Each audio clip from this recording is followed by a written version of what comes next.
All right. So thank you very much, Minister David Senge, the Chief Minister of the Government of Sierra Leone, for joining us today. I know that the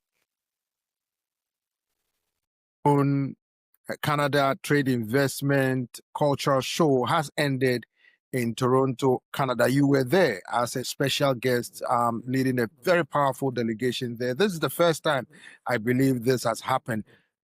From your perspective, tell me about how the investment and culture show went in Canada. Thank you very much, Peter. We were in Toronto just now, and it was a really wonderful experience being there. As you rightly said, this was the Sierra Leone Canada Trade, Investments and Cultural Show, where we brought together Sierra Leoneans, officials, private sector and citizens, and Canadians, the government of Sierra Leone and the government of Canada, academia, and investors and entrepreneurs were all in the room. From the government side and Sierra Leone side, Her Excellency the First Lady was there.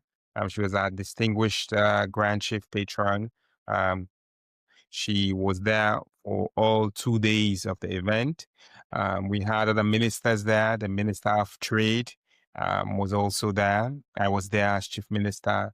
We had other envoys. We had other heads of agencies, the National Petroleum Regulatory Agency, the Free Quality Education coordinator was there, other people from the Presidential Delivery Unit. And we all came together with Canadians, with Sierra Leoneans in Canada, to think about ways in which we can deepen the official relationship, the diplomatic relationship, government to government, but also private sector to private sector investments back in Sierra Leone and try to really understand what the opportunities were. And the cultural component, Sierra Leone and Canada have a very deep history from the slave trade. Um, the first settlers in Freetown came from Nova Scotia, and they had gone to Sierra Leone. And we also have lots of rich culture. There are lots of Africans in Toronto. All of this was captured over the 2 days in Toronto. How was the enthusiasm looking at from the investment that Sierra Leone seek as part of this cultural and investment show? It was really wonderful. We had well over 200 registered participants, and there are many others who showed up. And until the final day in the late afternoon, you still had the room full of people who were there, eager to listen, eager to learn. It cut span across digital infrastructure. There were elements around higher education infrastructure, and carpentry skills, culture, music, arts, all of that were there. And you could feel the buzz in the room. People want to go back to Sierra Leone. People want to go and explore. But it was also two-way. We listened to the provost of McMaster University mention how Sierra Leone and the university collaborate a lot. Researchers from the Ministry of Health, Jala, Forube College are collaborating with McMaster. We signed an MOU with the university to have exchange of knowledge, students and faculty, and see how we can deepen that relationship. During COVID, there were lots of technologies and innovations from Sierra Leone that came towards the north. Sierra Leone also had a lot to share with Canada for the Truth and Reconciliation Commission. The Canadians who did their TRC had to go to Sierra Leone to learn from our TRC, and we have been implementing it for a while. This is an area of opportunity. So transitional justice is something that really matters, and we discussed this as well. It was really wonderful. I know education is your thing. So, I mean, once an education minister um, is at the heart of some of the things you do, but how beneficial will this MOU sign with the University of McMaster help, with capacity building, particularly in Sierra Leone? The provost was just mentioning to me that they receive faculty from all over the world at McMaster. And we would love for that to happen. We also want to host faculty and students from McMaster in Sierra Leone. We do a lot of advanced work in genomics, so national public health. Sierra Leone battled with Ebola, and we learned from that in how we responded against COVID. We had some of the best response around the world. And then we had the Mpox outbreak. Our National Public Health Agency has been able to really curtail that. And there are lots of lessons there to learn. Let's look at the investment climate again. Will or is Sierra Leone ready for prime time when it comes to investment or creating the enabling environment for investors to come in? One of the things that I spoke about was investment requires an infrastructure, an environment. We have the National Investment Board that His Excellency chairs, and that investment board is a one-stop center really for anybody who wants to bring investment to Sierra Leone. So you come, you're not going from office to office, but you can go to one location and you can get the information. We also have really moved our arbitration bill. We've been able to get special courts for commercial purposes. We are digitizing a lot. So we're also trying to make sure that there's a lot of transparency that exists for people who are coming to Sierra Leone, where to find information. And if you feel aggrieved, where to go and resolve that, and that there's justice that exists. The banks are now more digitized. We implemented a switch system. So there's a financial inclusion is doubled. And underpinning to all of this is a digital infrastructure. Sierra Leone has all across the country. We're mobile first, really. We have about over 90% of our cell tower sites are 3G. We have an open 5G network for people to innovate on, and all of our financial systems are integrated between the banks and the mobile money. We are putting all of this basic infrastructure, rule of law, clear macroeconomic policies, ensuring that the market is ready to take advantage of any opportunities and innovations that come. But also, if a new investor is coming, they understand what the market looks like. But in areas like mining, we have data, geophysical data, that's backed by other drills that people have done. We can see it with people. In oil and gas, we also have some data work that we've been able to do across mining, critical minerals, gold, bauxite, iron ore. There's some lithium mining company now in Sierra Leone. We have the basics that are ready. But also, if somebody just wants to come and establish in the manufacturing or anything else, we can sit and work with the specific customs and tax incentives. Outside of we have some SIZ, some special industrial zones that exist as well, economic zones, and these ones are already established. But if you want something else, we can work with you. You talked about the rule of law, infrastructure, talking about the judicial independence of Sierra Leone. Usually, during business, there are sometimes disputes. How do you think an investor could have his or her investment in Sierra Leone, and if there's a dispute, how that could be resolved amicably and quickly to ensure the protection of their investment? We have an arbitration law. We also respect international arbitration. Often, I've seen many agreements. Some are not resident in Sierra Leone in terms of conflict resolution, and others are in Sierra Leone. As a court, as a government, we will obey the law and will follow the law. There's been many instances where differences happen. They occur. There are reasons for conflict. There are reasons for disagreements. There are reasons to go to court. And often our government sends representation.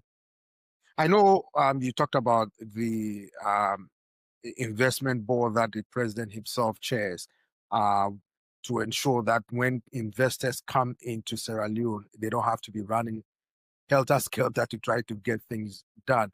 But structurally, how are the system in place to ensure a smooth process? Because sometimes the goodwill is there, the political will is there, you have the president's backing, But sometimes you can have some technocrats who can undermine stuff, and things don't go as well as anticipated or planned. How do you resolve these? That's true. But over the last 4 or 5 years, there's been about 20 industries that have been established in Sierra Leone, Hmm. from sardine industry to tin tomato industry to pineapple industry to wood industry and furniture to tiling. And all of these have happened in the last 5 to 7 years. These are good measures that these processes can go to fruition, that they can start and end within a clear time. Bottlenecks, I said, can exist, but we have the NIB, we have my office as Chief Minister. I do intervene. The Office of the Attorney General, Minister of Justice is often readily available. Ministry of Trade and Finance are all party to this. We also, have a clear relationship between the business environment and government, um, where diplomatic push has to be done. We see this often where the European Union, for example, reaches out to us in government to advocate for companies coming out of Europe. Just at this trade and investment show, we signed an MOU with the Africa Chamber of Business as well in Canada. And these are all to ensure that there's a ecosystem and there's a structure to be able for businesses from Canada to come to Sierra Leone, and they don't have to do it alone. They don't have to be by themselves, but we'll guide them and we'll stand with them. Sometimes you have to carry people along to ensure that investments that or investors that come into Sierra Leone would meet readily or train people to be able to meet whatever demands that they have for their companies, creating jobs for the people. How is the government handling that side of carrying the people along to realizing this vision of attracting investors to Sierra Leone?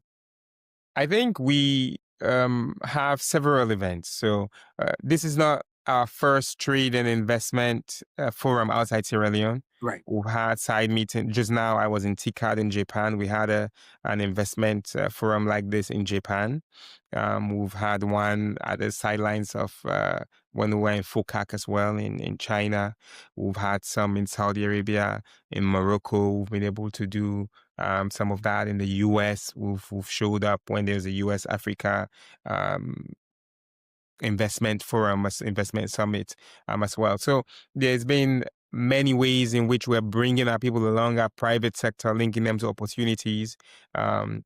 British International Investment is a good partner for us, and we are doing an event in London mid-October focused on investment opportunities in Sierra Leone. Mm. And we have our priorities. Agriculture is a critical one. We're working with FAO as well and BII to do something in Sierra Leone. We are in New York now, and one of the opportunities that we are showing is on innovation and digitization. Mhm. The Minister of Innovation and Communication, myself, and a couple other ministers will have an event here at the sidelines at ONGA on digitization.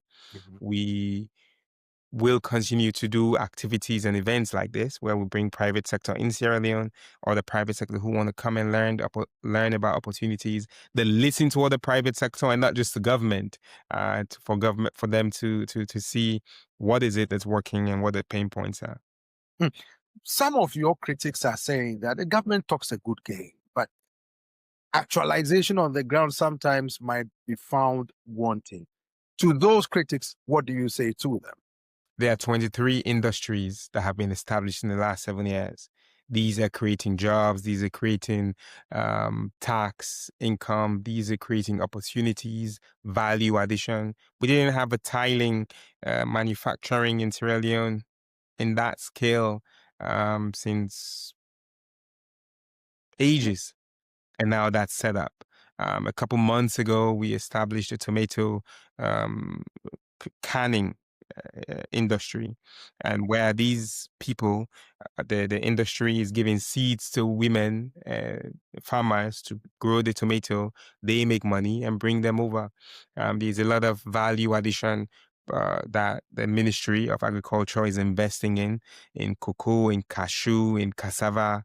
We're exporting lots of cassava palm oil. We now export oil. We're a net exporter of oil out of our palm oil plantations that exist. We do satisfy our market. Um, we spend about $30 million on eggs and chicken. But over the last couple of years, we're now producing a lot of chicken. We're hoping that we will reduce imports or eliminate and actually export chicken and eggs as well from Sierra Leone. Same with fish. We're doing a lot of um, fish farms that are being established. So it's okay for people to criticize. It's okay for people to say things are not moving as fast, but the evidence doesn't often show that. And we also want to do more. If the question is, can we do more? Absolutely. But are we doing enough? We're doing pretty good. Mm. Was there any interest in agricultural investment? Because I know that the president was big on rice production, local rice production. He launched an initiative. Where are we now? I think actually one of the big things for us is on Feed Sierra Leone agriculture. And for the first time I don't remember when, the price of rice is going down, and it's kept going down. Yes, it's linked to the global market, but it's also because we increased our local production, I think by about 30% from the previous year. So local production of rice is going up. Most of our rice that gets produced locally gets exported as well to Guinea, Mali, and we import a lot of the white rice from China, India. But hey, there's going to be, now the government is working to have these mills available for rice, and really finishing, packaging, and ensuring that the food we're producing goes into the markets. For school feeding, we expanded WFP's purchase of local foods from 10% to 40%. This is a big jump, and a lot of that had to do with the rice. Some of this rice is produced by young people, young corporation, people working in co-ops who have farms and package and sell to WFP, who then feeds their younger brothers and sisters. That's what the full value chain really looks like. Were your expectations for the Sierra Leone Canada investment and cultural show met? And were the key parameters that you set or the two countries set met? And what are your expectations coming or moving forward? Thank you. I think this was the first official engagement at that highest level, government to government, private sector, between Sierra Leone and Canada. I want to thank the Global Affairs. I mean, they really helped us. They really worked side by side with our embassy, with our High Commission, and with the teams who were there. They showed up. And we worked with the embassy of the High Commission of Canada back in Ghana, their residents in Ghana, the Sierra Leonean one, and they were fully supportive. So has it deepened our relationship with global affairs? Absolutely. And for us as a country, we're looking to see how we can have a more permanent presence in Canada as well, to ensure that we move these opportunities beyond just ideas, but into actual practice. The MOUs with McMaster University and the Africa Chamber of Business were great. We had lots of B2B engagements and commitments as well. We were able to work with Sierra Leonean Canadian diaspora communities to really see how and what they're doing, the impact of what they're doing, and what bottlenecks we can remove from them. We met with some investors who are coming to Sierra Leone already, tickets bought within the last 2 days. So I think it was quite good. Is your government happy with the effort so far you put in terms of attracting foreign direct investment in the country? And the question that I wanted to ask also is Sierra Leone ready to meet the expectations of this volume of investors who are coming, if the objective is to attract these investors to Sierra Leone to invest? There are a couple facts. Sierra Leone per capita received some of the highest investment from DFC, US DFC. I think it was top 3 last I checked 2 years ago.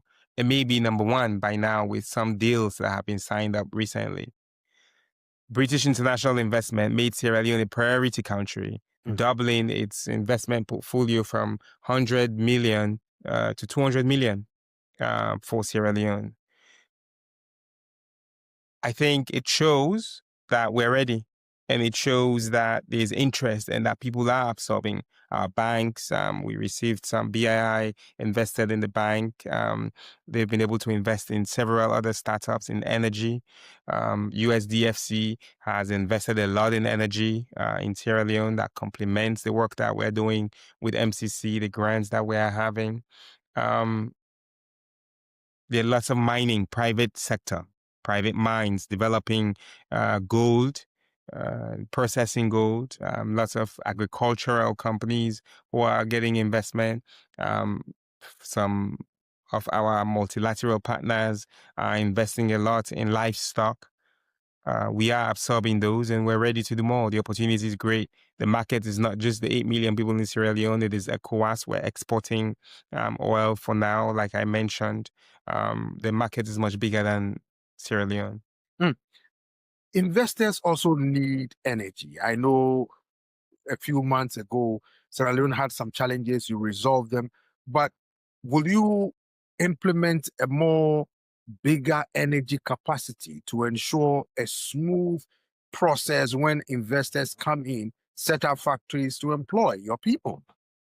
Absolutely. We have an energy plan for the country and we're following slowly that energy plan. We want it to be renewable. There are lots of renewable energy products that are ongoing, solar, interestingly, on the Bond Island, some windmill, but a lot of other hydro that we are exploring, in addition to LNG, and which we are developing with support from DFC, as I mentioned. It's a major problem for manufacturing. A lot of the costs for some of these manufacturing goes to energy, going to buying diesel and gas. That's why we're encouraging more people to work within the SIZ, the special industrialized zones, where there's power that will be provided. Where a lot of the manufacturing is on the grid line, so you don't have to um, you have your own generator. We're looking to see how we can connect the mining sites. The mining sites require lots of energy and they provide that for themselves. But if we work together and come up with a good model, then we can supply them, they pay, and the people also get power along those same lines. We are slowly implementing our energy plan, and that includes what we're doing for private sector. Well, some people say that investors like political stability in order for their investment not to be disrupted. Is Sierra Leone politically stable, and can you assure investors that their investment will be protected in spite of some of these criticisms that Sierra Leone might not be as politically stable as the government wants people to believe? Sierra Leone is the 5th most peaceful country in Africa on the World Peace Index. And we didn't just drop there. We've been there. We're second in West Africa, I think. At some point, we were number 1. But we've maintained a very peaceful environment. I drive myself. I'm the chief minister. Quite late, and there are many other people who do this. Sierra Leone is not a space where people have to drive with armored security. Nobody does, actually. Everybody just goes. Maybe you have one bodyguard, but that's it, and that's just for your own comfort. I move around without security when I'm in the evenings. That's how safe it is. And it is very important for us to understand that there's a difference between risk perception and reality. And the reality on the ground, you can only experience by being on the ground. So I always say to people, come, buy a ticket, cross to Freetown and see, experience and feel it for yourself. And you will not want to leave, or you come back again soon after you leave? So, what is the state of democracy now in Sierra Leone? Is there freedom of speech, freedom of religion? I know Sierra Leone, has two major religions that live side by side peacefully, but um, talk about freedom of speech, freedom of information, and the likes, because people would readily want to find out if their investment will be protected, when they come to Sierra Leone. You know, one of the things that our government, that His Excellency President Julius Maada Bio has prioritized is good governance. Right. Um, and he's done that systematically. So there used to be the criminal libel law, which was used by politicians to silence journalists. He removed that. There used to be death penalty. He removed that. He expanded gender equality by passing a gender equality and women's empowerment bill. We had a new law focused on land rights and customary land rights act. He has been able to establish institutions of good governance that mean that expanded our freedoms and that also ensured that people's rights were protected and made clear what our responsibilities were. There's a new cyber crime law to protect against cyber crime and to ensure that we can all live in this space where most of the things we do is digital. We have a new data protection law that's about to come into force. As you mentioned, religion, religious tolerance is prime in Sierra Leone. The president is Catholic, his wife is Muslim. This is very, very, very common all over the country. Um, when it comes to democracy, post 2023 elections, there were issues where the opposition didn't want to participate in governance. We established a committee to negotiate between government and the opposition. We came up with an agreement for national unity, implementing everything that we said we will do. One of those was a tripartite committee to look at electoral law reform His Excellency had proposed. That report was submitted to His Excellency. I lead on its implementation, where about, I think, 84% are either completed or ongoing. We are a very progressive social democratic government, our party is, and that's what we're trying to promote in society. Some of your critics say that the opposition oftentimes are not allowed to freely criticize the government, and that sometimes they feel threatened that probably state institutions like the police or the court could be used against them. And they say that there has to be more freedom of expression and not be intimidated. What say you? I think people misunderstand freedoms for being abusive or being threats to security. I think the level of freedom they have in Sierra Leone, they wouldn't have in many other countries. Uh, there's no day in which somebody is not saying some terribly mean disinformation content about all of us in government. And many of those instances, in my case, I respond back to them and we engage with them online. Not as people behind some hidden face, I respond for myself. Many of these people are hiding behind pseudonyms and behind the keyboard typing misinformation and disinformation. We have a responsibility to correct that for the people. Critics, that's their job, is to criticize and to make the space better for all of us. We listen to them, we hear them, and we try to see how we can get towards a more just society. That's our commitment. For me, I think radical inclusion. How do we get more justice in society? It's okay that they do. When they do, where we can improve, we improve, because when it's better for them, it means it's better for all of us. But it's Sierra Leone, thanks to His Excellency and thanks to our party, Social Democratic Party. It's a freer space, it's a more democratic space, it's a safer space than it was yesterday. What was your major takeaway regarding the Sierra Leone Canada Investment and Trade Show? My biggest takeaway from the Sierra Leone Canada Trade, Investment and Cultural Show is that the opportunities are tremendous. The opportunities for Sierra Leoneans and Canadians to collaborate, to learn from each other are huge. It's far away from each other, but we do have mutual interest in mining, in the extractive sector, in service delivery, in research and higher education. We fundamentally share, I mean, like I mentioned, the Truth and Reconciliation Commission, transitional justice. These are priorities for Canada as they are priorities for Sierra Leone. And we need to deepen that relationship a little bit more. For those who will be listening and watching you, those who have attended some of the investment fora that Sierra Leone has organized with different countries, including Canada and Japan recently, what will be your message to them? Come to Sierra Leone and see the opportunities for yourself. It doesn't matter how much I tell you that it's ready for investment. It doesn't matter how much I tell you that we've had 23 manufacturing and industrial companies that have been established over the last couple of years.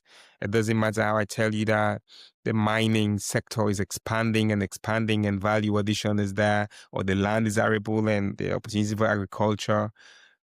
You have to come, because the perception and the risk that is perceived will change the minute you land in Freetown. The minute you walk around freely and engage with government, you will see that it's the right place to be, and now is the right time. Tomorrow might be too late. David, before we go, you earlier on mentioned about transparency. How confident should investors and Sierra Leoneans feel that all some of these memorandum of understanding that you've signed, some of these deals that have been signed, are not shrouded in some kind of mystery, or to the benefit of individuals rather than to the country as a whole? People always want more transparency. Interestingly, because of the kind of democracy that Sierra Leone practices, every agreement that the government signs through cabinet has to be tabled in parliament. And parliament is open. It's open debate between the members of parliament from opposition and from government. So even if the cabinet is trying to hide some information, some agreement, it's public information once it goes to parliament. And citizens are encouraged to follow through and to ask questions and to participate. And this happens every day. Every agreement has civil society organizations, the media. Luckily, civil society and media are very prominent in Sierra Leone and very vocal, and they participate in these processes. David Senge, Chief Minister of the Government of Sierra Leone, thank you very much for giving us a bit of your time today. We appreciate your time. Thank you very much for having me. Thank you. Thank you.